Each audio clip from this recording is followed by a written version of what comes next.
Сәлеметсіңдер ме балалар? 44-ші сабақ. Балалар, біздің арнамызға тіркелуді ұмытпаңдар. Жаңа сабақтар көріп отыратын боласыңдар. Балалар, 44-ші сабақта біздер құрама есеп деген тақырыптармен танысатын боламыз. Сен құрама есептердің не екенін білесің, және оны шығаруды үйренесің. Бірінші есепте сыныпта 13 қыз және 18 ұл бар. Сыныпта барлығы неше оқушы бар дейді. Қыздар 13, ұлдар 18, барлығы қанша оқушы дейді. Біз енді барлығын табу үшін шешуінде 13 пен 18-ді қосамыз, 31 оқушы. Сонда балалар сыныпта барлығы 31 оқушы бар екен. Екінші есепте сыныпта 31 оқушы болды. Үзіліс кезінде 9 оқушы сыныптан шығып кетті. Сыныпта неше оқушы қалды дейді. Болды, бізде 31 оқушы кеткені, 9 оқушы қалды, бізде белгісіз. Ол үшін балалар, бізде сыныпта балалар азайды. Ендеше біз 31-ден 9-ды азайтамыз. 22 оқушы. Сонда балалар сыныпта 22 оқушы қалған екен. Үшінші есеп. Үшінші есептің астында 1 және 2 тапсырмалардағы есептің мәтінін салыстыр дейді. Бірінші, екінші тапсырмаларда осы екі есептің мазмұнын мынандай бір есеп құрастыруға болады дейді. Сыныпта 13 қыз және 18 ұл болды. Үзіліс кезінде 9 оқушы сыныптан шығып кетті. Сыныпта неше оқушы қалды дейді. Сыныпта болғаны 13 қыз және 18 ұл. Кеткені 9, қалғаны қанша дейді. Бұл есепті балалар құрама есеп деп атайды. Ендеше қараңдаршы, бағана бірінші есепте біздер жаңағыдай бір ғана жай есепті шығардық, шарт есепті, мәтін есепті шығардық. Екіншісінде де мәтін. Ал үшінші есепте бірінші, екінші тапсырмалардағы есептердің мәтіндерін мазмұны бойынша екеуінен бір есеп құрастырып тұр. Яғни бұларды біздер құрама есептер деп атаймыз.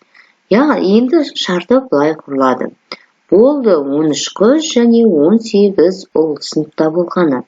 Кеткені 9 оқушы. Қалғаны қанша дейді. Енді біз болды деп 13 пен 18-ді қосу арқылы сыныпта барлық оқушыны тауып аламыз. Барлығы сонда бізде 31 болды. Кеткен оқушыны 31-ден азайтамыз. 9 оқушы. Сонда қалғаны бізде 22 оқушы қалды сыныпта. Яғни біз екі есепті құрастыру арқылы күрделі түрге ауыстырдық. Ендеше бұларды құрама есеп дейміз. Құрама есеп деп өзі айтып тұрғандай, екі есептің бірігуі арқылы жасалып тұр.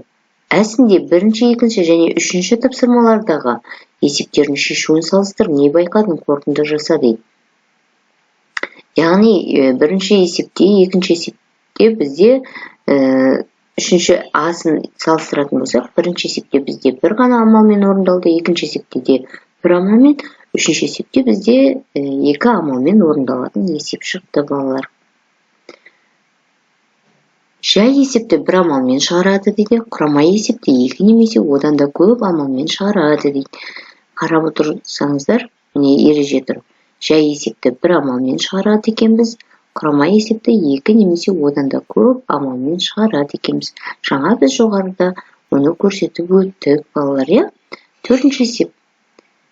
Сыныбымызда 15 бөлме гүлі бар еді, оның үшеуі мектеп дәлізіне қойылды. Ал басқа 4 гүл дәлізден сыныпқа әкелінді.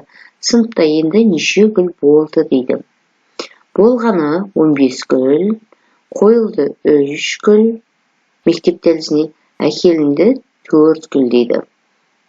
Сонда барлығы неше гүл болды деп сұрапты. Енді жақша ішіне 15 пен 3-ті азайтамыз. Ол барлығы гүл, мектептегі гүл, үшеуі мектеп дәлізіне қойылған гүл. Одан басқа дәлізден сыныпқа басқа тағы 4 гүл әкелін. Яғни 15 пен 3-тің айырмасы 12, 12-ге 4-ті қоссақ 16. Сонда барлығы 16 гүл болған екен. Бесінші есеп. Өрнек бойынша есептер құрастыр және оларды шығар дейді. Бізде өрнектер берілген, біз оған мәтін есеп құрастырып, оны шығаруымыз қажет екен. Бізде берілгені 100 азайту, жақша ішінде 26 мен 17-ның қосындысы, яғни бұл бізде құрама есептерін шығару әдісіне келеді. Мұражайда 100 адам болды. Үзіліс кезінде 26 қыз және 17 ұл мұражайдан шығып кетті. Мұражайда неше адам қалды дейді. Мұражайда барлық болғаны 100 адам, кеткені 26 қыз және 17 ұл, қалғаны қанша адам дейді.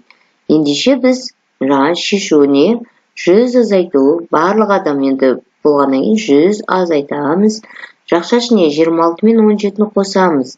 Сонда бізде есептің мәні жақша ішінде 43, 100-ден 43-ті азайтсақ 57 адам болған екен.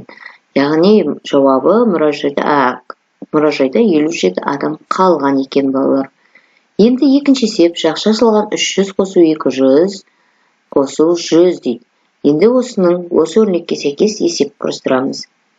Театрға 300 бала және 200 ересек келді. Бір қойылымнан кейін тағы да 100 адам далаға кірді. Қойылымға барлығы неше адам қатысты дейді. Келгені 300 бала және 200 ересек. Кіргені, қойылымнан кейін тағы да 100 адам кірді залға.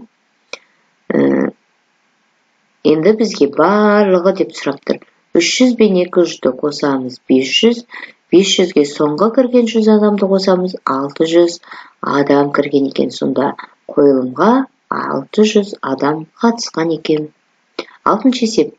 Мектеп асханасында картоп қосылған 85 бәліш және ірімшік қосылған 18 бәліш болды. Олардың 27-сі сатылды. Асханада неше бәліш қалды дейді.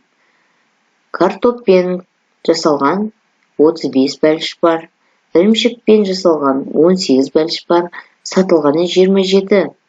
Енді бізге қалғаны керек. Біз ол үшін жаңағы бұл бізде беріліп тұрған балалар құрама есеп бірнеше амалдарға құрылған. Жақша ішінде біз әуелі жалпы жасалған бәліш сан анықтап аламыз. Ол үшін біз картоп қосылған бәліш пен ірімшік қосылған бәлішті қосамыз. 35 пен 18-ның қосындысы 53. Енді осы жалпы бәліштердің санынан сатылған бәлішті аламыз. 27-сі сатылды, сонда 26 бәліш бізде асханада қалған екен. Жетінші есеп. Мәтінді оқы, сұрақ қойып, оны есепке айналдыр. Есепті шығар. Айгүлдің 14 ертегі кітабы және балаларға арналған 7 энциклопедиясы бар. Айгүл осы кітаптардың 8-ін оқыды дейді. Енді сұрақ. Айгүлдің оқылмаған неше кітабы бар? Бізде сұрақ. Айгүлдің 14 кітабы және балаларға арналған 7 энциклопедиясы бар. Айгүл осы кітаптардың 8-ін оқыды дейді. Енді оқылмаған кітабы бар деп сұрақ қойып тұр. Болғаны 14 кітабы ертегі және 7 энциклопедия оқыды, 8-і оқымаған кітабы қанша екен анықтаймыз. Енді біз жақша ішіне 14 пен 7-ні қосамыз, 21, одан 8-ді азайтамыз, 13 кітап. Айгүлдің оқымаған 13 кітабы бар екен. Біз оны өзіміз сұрақ қойдық. Сұрақ қою арқылы оқылмаған кітап неше кітабы бар деген сұрақ қойып жөндеді. Біз есепті толықтырдық. Бұл да балалар құрама есептер. Мына жерде ребус берілген, ребустың жауабы түзу деген сөз. Балалар, осымен сабағымыз аяқталды.